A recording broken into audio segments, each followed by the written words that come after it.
All right, hello and welcome. Today we're doing something a little different. We're going to take a really beloved children's adventure and see how it stacks up against, well, reality. We're diving into the Ice Age, comparing the story to the real science behind it. So just think about this for a second. What if you could actually visit the Ice Age? And I'm not talking about just 100 years ago. I mean tens of thousands of years back. A world of ice, snow, and, well, giant beasts. What would you even see? And maybe more to the point, how would you survive? Well, in the Magic Treehouse book, Sunset of the Sabertooth, two kids, Jack and Annie, they do just that. A magic treehouse just whisks them away to this exact world. And, they're up against everything. The freezing cold, these unbelievable creatures, and even a mysterious sorcerer. Okay, so the big question is, how much of their adventure is actually true? And that's exactly what we're going to do today. Think of it like we're following their tracks in the snow to figure out the real science and history here. So let's start with the people they met. Right. So the first people Jack and Annie run into are these cave kids, as the book calls them.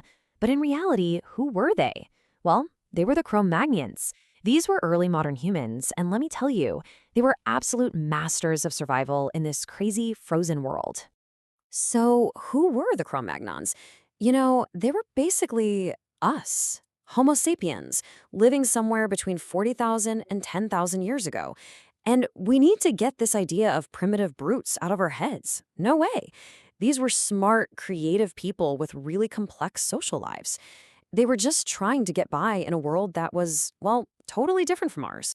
Remember in the story when Jack and Annie get those super warm fur coats? Well, the book totally nails how they were made. Cro-Magnons were expert tailors, for real. They'd use these sharp flint scrapers to clean and soften up animal hides, probably from reindeer, and then they'd use these amazing, delicate bone needles to sew everything together. We're talking fitted, layered clothing, absolutely essential to survive that cold.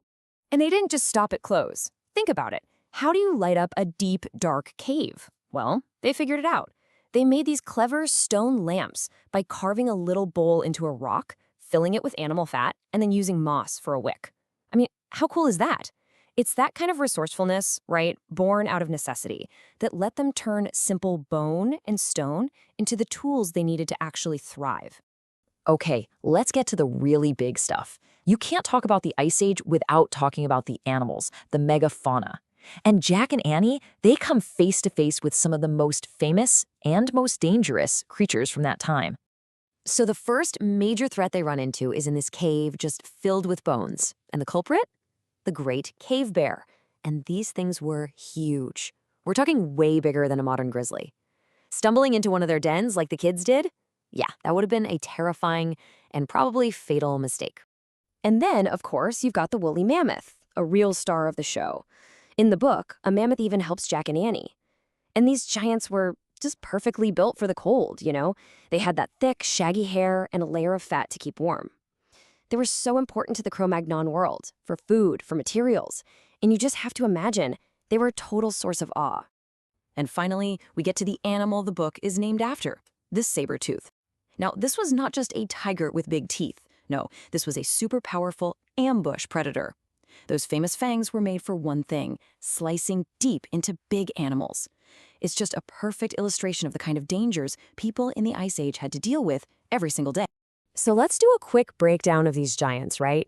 You've got the cave bear, an omnivore, and a huge obstacle.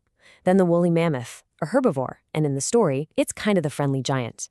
And finally, the saber-tooth, the carnivore, the big bad antagonist. Each one had its own place in the ecosystem, and you have to admit the book uses them really cleverly to move the story along. But, life back then wasn't just about dodging beasts and trying to stay warm. The Cro-Magnons had this incredibly rich inner world, and they expressed it through some absolutely stunning art hidden deep inside caves, which, of course, brings us to the Sorcerer's Cave. So when Jack and Annie find that cave covered in paintings, what they're seeing is totally real. Archaeologists have found these paintings in real caves like Lascaux, and they are tens of thousands of years old. And the theory the book presents, it's actually a pretty popular one with scientists. The idea that these weren't just pretty pictures. They might have been part of hunting rituals, A way to try and get some kind of spiritual power over these huge, dangerous animals. And that sorcerer character, the one with the antlers and the owl mask, he's a great character, right? But he also points to a real idea. Many experts believe that Cro-Magnon groups had shamans, spiritual leaders, who were like a bridge between the human world and the spirit world, and they often would take on animal characteristics, just like in the book.